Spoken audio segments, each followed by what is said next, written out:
उत्तराखंड में युवा रोजगार मांग रहे थे, नौकरियों में धांधली की जांच की मांग कर रहे थे, उन्हें लाठियों से पीटा गया बेरहमी से। इस घटना के बाद से उत्तराखंड का युवा और उनके परिजन बीजेपी से दूर हो गए हैं और अब लोकसभा चुनाव सिर पर है। और अंदेशा यह भी है कि आम चुनाव समय से पहले यानी इसी साल करवाए जा सकते हैं। ऐसे में बीजेपी लाठीचार्ज की भरपाई में जुट गई है। इस भरपाई का बीजेपी को सिर्फ और सिर्फ एक ही रास्ता नजर आ रहा है और वह है लोगों को मुसलमानों का डर दिखाना। उत्तराखंड के मुख्यमंत्री जिस तरह से हर रोज लव जिहाद और लैंड जिहाद की बात कर रहे हैं, वह यूं ही नहीं कर रहे हैं। राज्य में जहां मुसलमानों की संख्या उंगलियों में गिनने लायक है, वहां सांप्रदायिक तनाव की स्थिति बनाई जा रही है। चलिए आपको सीधे पुरोला ले चलता हूं, लेकिन इससे पहले वीडियो को पूरा देखने, लाइक करने, कमेंट करने और शेयर करने का आपसे अनुरोध करूंगा। मेरा यूट्यूब चैनल सब्सक्राइब करने के साथ ही फेसबुक पेज भी अवश्य फॉलो करें।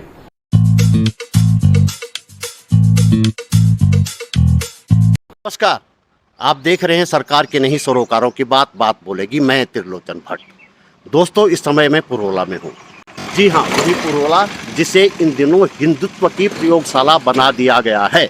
अब तक मैं जितने लोगों से मिला उससे पता चलता है कि जहर बहुत गहरे बैठ चुका है समाज में और इसे निकालना आसान काम नहीं है। हालांकि ऐसे भी कई लोग मिले जो कह रहे हैं कि यह सब 2024 के लोकसभा चुनावों को देखते हुए किया जा रहा है और यह एक पार्टी विशेष एक षड्यंत्र के तहत कर रही है।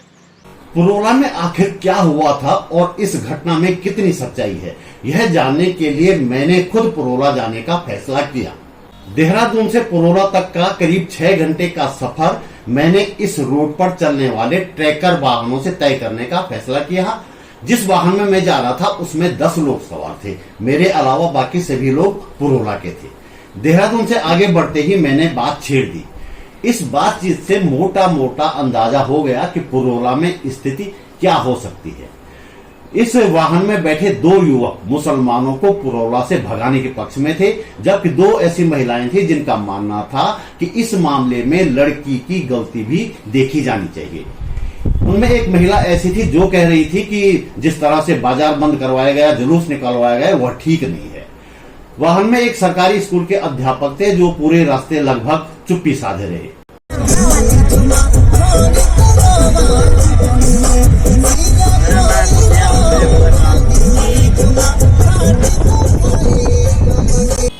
पुरोला में मुझे एक उत्साही युवक मिला। खुद को वो किसी न्यूज पोर्टल का पत्रकार बता रहा था। युवक ने अपनी बात की शुरुआत एक समुदाय विशेष को भद्दी गाली के साथ शुरू की। वो युवक लगातार यह जताने की कोशिश कर रहा था कि मानो पुरोला में मुस्लिम समुदाय के खिलाफ जो कुछ भी हुआ है उस सब का हीरो वही है। हालांकि बातों के अंत में आते आते युवक ने खुद कहा कि इस मामले को तूल देने में बीजेपी का भी हाथ है, लेकिन मुसलमान मुक्त पुरोला की अपनी टेर उसने आखिर तक बिल्कुल नहीं छोड़ी। एक अधेड़ वहां पे रेस्टोरेंट चला रहे हैं, उनको मैंने टटोला तो वे भी मुसलमानों को सहन करने के मूड में नहीं दिखे। मैंने उनसे पूछा कि क्या इससे पहले भी मुसलमानों के खिलाफ कोई शिकायत आई है, तो अधेड़ का जवाब था कि पहले शिकायतें छिपी हुई होती थी। जब मैंने पूछा कि कोई छिपी हुई शिकायत बताइए तो उनके पास ऐसी कोई शिकायत नहीं थी, यानी कि टोटल ये मनगढ़ंत बातें हैं। पुरोला बाजार में एडवोकेट रविंद्र सिंह रावत मिले। उनका कहना है कि कुछ बदमाश हैं जो माहौल को खराब कर रहे हैं। बदमाश हैं जो अपराधी हैं, उनके विरुद्ध तो कार्रवाई होनी चाहिए। तो अच्छे लोग हैं जो भारत के नागरिक हैं, उनको प्रोटेक्ट कर।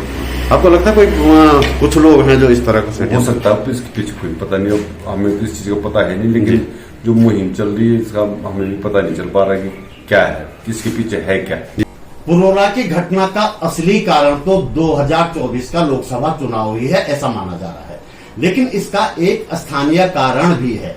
इसका खुलासा उस समय हुआ जबकि पुरोला की एक सकरी गली से मैं जा रहा था, वहां से एक महिला, 2 महिलाएं जा रही थी, तो एक महिला एक पजामा दिखाते हुए दूसरी महिला से कह रही थी कि ऐसा ही पजामा मैंने कुछ समय पहले बाले खां की दुकान से 150 रुपए में खरीदा था, लेकिन आज इस दुकानदार ने जो लोकल है उसने 250 रुपए में दिया, 1 भी रुपया कम नहीं किया। जिस उत्साही युवक की मैं बात कर रहा था अभी, उसने भी माना कि मुस्लिम दुकानदार वक्त बेवक्त उधार दे देते हैं लोगों को। लोकल आदमी या तो उधार देता ही नहीं है, और यदि देता भी है तो एहसान जरूर जताता है। जाहिर है कि खरीदार लोकल दुकानदार के बजाय मुस्लिम दुकानदारों से खरीदारी करना पसंद करता है। लोकल दुकानदार के लिए यह ईर्ष्या की बात तो है ही है, जो इस विवाद का एक बड़ा कारण है। पुरोला में किराए के मकान में रहकर प्रतियोगी परीक्षाओं की तैयारी करते हुए एक युवक मुझे वहां मिला। उस युवक का कहना था कि फिलहाल हिंदू मुसलमान के बजाय मुद्दा रोजगार का है। हर घर में बेरोजगार युवक बैठा है। प्रतियोगी परीक्षाओं में बैठते हैं तो पता चलता है कि नकल माफिया पहले ही पेपर बेच चुका है। जांच की मांग करते हैं तो लाठी चलाई जाती है। ऐसे में उत्तराखंड का बेरोजगार युवा तो अब किसी हिंदू मुसलमान विवाद में नहीं फंसने वाला है। उसका टारगेट बीजेपी को हराना है। वीडियो समेटने से पहले पुरोला के मामले में कुछ बातों पर ध्यान दिया जाना चाहिए। पहली बात, जिस लड़की की बात की जा रही है उस लड़की के साथ किसी तरह का कोई अपराध नहीं हुआ है। दूसरी बात, लड़की के अपहरण का आरोप यदि सही है तो उसमें 2 युवक शामिल हैं, एक हिंदू है, एक मुसलमान। ऐसे में मोर्चा अपराधी तत्वों के खिलाफ खोला जाना चाहिए था, लेकिन मुसलमान समुदाय के खिलाफ खोला गया। तीसरी और सबसे महत्वपूर्ण बात यह है कि पुरोला सहित आसपास के कस्बों में बाजार बंद करवाने में जो व्यक्ति अहम भूमिका निभा रहा है वह पहले भी अगस्त मुनि में मुस्लिम समुदाय के लोगों की दुकानें जलवाने में उसका नाम आ चुका है। यह भी एक ऐसे मामले में जिसमें किसी भी मुसलमान का दूर दूर तक कहीं कोई हाथ नहीं था। तो दोस्तों, इस वीडियो में इतना ही। आपने इस वीडियो को अंत तक देखा, आपका आभार। पुरोला को लेकर अन्य जानकारियां हैं, कई अन्य कहानियां हैं। यदि आप सच्चाई जानना चाहते हो और आप कहें तो मैं एक और वीडियो इसके बारे में बनाऊंगा और आपको जानकारियां दूंगा। जल्दी ही मिलते हैं एक और वीडियो के साथ। नमस्कार।